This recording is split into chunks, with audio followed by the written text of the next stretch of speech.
Hello, my nymphs. Welcome back to Yggdrasil. My name is Michelle, and today I am going to be talking about DissociaDID and the way that they played out this whole situation when it comes to triggers being littles being triggered out and being okay with having flashbacks on streams without mods being instructed to end the stream if a little comes out or if you start having a flashback, because the reality is that the dissociative community is one of the most, if not the most, traumatized community, and a lot of fans were triggered by this and are still getting over the trigger. DissociaDID was doing a stream with no trigger warnings. After a bit, one of the littles switched out and someone said something in the chat like, "You don't like being called," and then it was a pet name that triggered her, right? The next thing you know, she's crying and going into a flashback, curled up in a fetal position, wailing like she's in agony, and the mods didn't have any right permissions to end the stream. This isn't DissociaDID's fault, but the actions preceding actually are things that they could have controlled. I could be wrong on this, but this is the third time that they've had a flashback on live, and it's okay that you're just not able to make live videos. Like, you can make pre-recorded content. So make sure to give this video a thumbs up, subscribe, turn the bell on if you're feeling risky, become a member. It starts at 99 cents. You get early access to my videos, you get to pick my videos, and many more other perks. Thank you so much to my members for supporting me, a fellow human on planet Earth. Wow, that was okay. Thank you so much for watching and supporting me, and enjoy the video.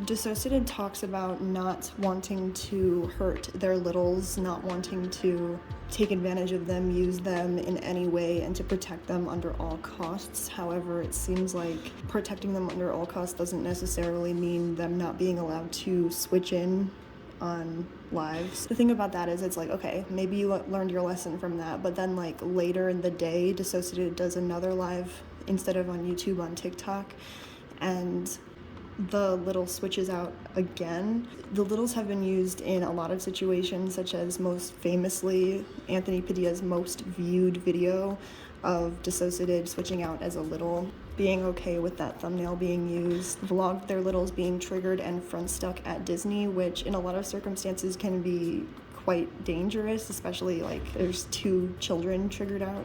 It just seems like it is more exploitative than like not wanting anybody to know anything about their littles.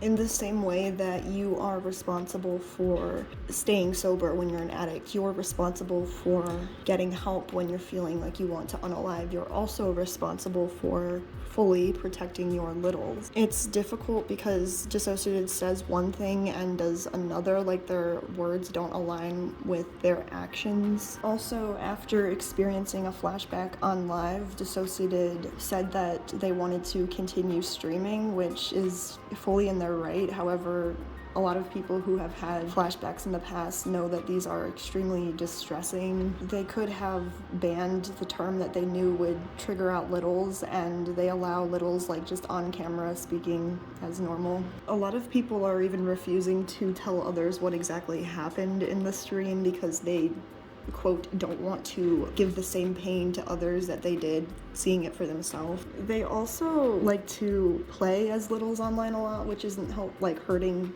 It's not helping littles either, but it's not hurting them directly. However, it does put a really negative stigma on DID, such as like even in DissociaDID streams, they'll like dissociate on camera, and I think it's really funny like what you guys have to say about DissociaDID switching on stream. A lot of people are like, yeah, I wasn't sure about DissociaDID, but then once I saw them trying to switch on stream, it seemed like, I don't know, like they're trying not to smile and laugh at themselves, and I don't know, I'd love to hear what you guys have to think about that though. Systems are talking about how DissociaDID switches on stream are kind of like more or less, hey, you know, I'm done fronting, I'm tired, does anyone else want to front? When in reality, usually the reason, I mean, all systems are different, all switches are different. I know a lot of doctors would disagree with that. People often don't have switches at all if they don't really have much going on, but they will if they start having a situation that's more difficult to deal with. DissociaDID has talked about how their switches are pretty unorganized and they don't have a lot of control over who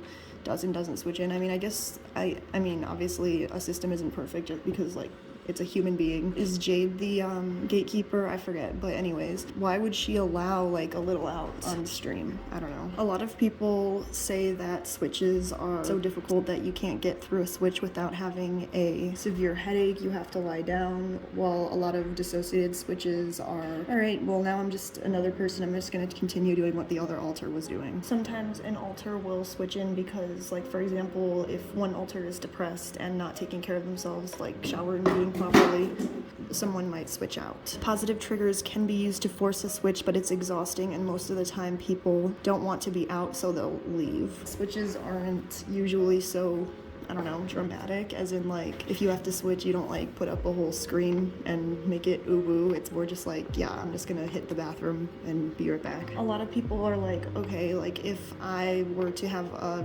little switch out in front of 1 million plus people and have a panic attack, I would be disappointed in myself and what I've been doing. I mean, let's be honest with ourselves. Like, these aren't children. These are traumatized individuals who are in a childlike state, and facilitating traumatizing their littles is not a good look. After a 15-minute long flashback by a child alter, she let the system get on another live and let this alter come out again. It's putting her traumatized audience at risk, and it's the exploitation of a child alter. I don't know, it just seems like DissociaDID takes alters to the next level, like persecutor, and child alter is extremely dramatized. Kaya wanted to stay on live because they said that it distracted them, but apparently Kaya and a little were inside having a flashback, which, I don't know, just isn't great for mental health. Also, just like a note, but does anyone else notice that, like, every time DissociaDID has a fusion with another alter, it'll just be like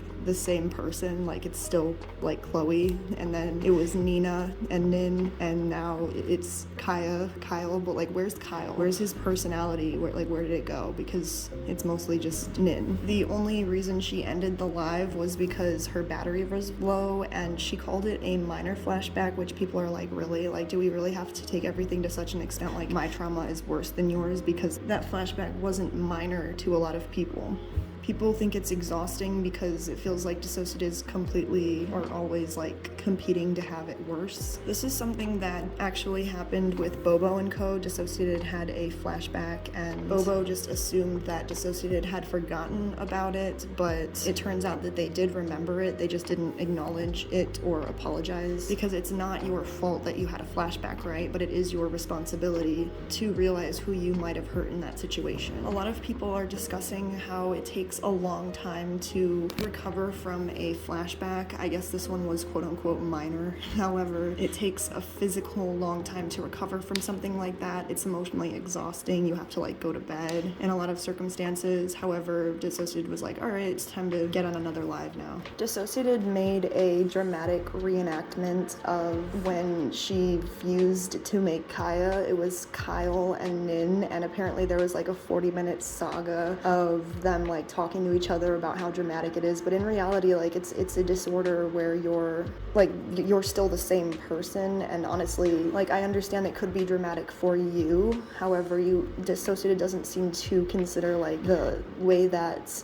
you are making the DID community look. People with DID have said that they feel like they need to dramatize their symptoms because no one's gonna believe them because they're not as theatrical as other YouTubers. She's caught up in the fantasy and fun of creating storytelling to put herself in the viewer's shoes. She acts as alters, which isn't fantastic because, first of all, they're people, like, I don't know, but also you've been accused of acting and faking, and you're still putting like #cosplay, which is like fine because like technically they are cosplaying. However, they're also technically not, because they're actually a system, and like you're cosplaying, but that's like, it's different, you know what I mean? People talk about how a lot of the things that go on inside kya&co's system aren't so much for their communication, but more for the viewer's benefit. People with dissociative disorders describe Kaya's dissociative identity disorder as a dramatic and aesthetic part of her personality rather than a severe childhood trauma and abuse disorder. And they still frame themselves as a mental health educator, which, I mean, they're still an armchair psychologist the same way I am. They don't have a degree.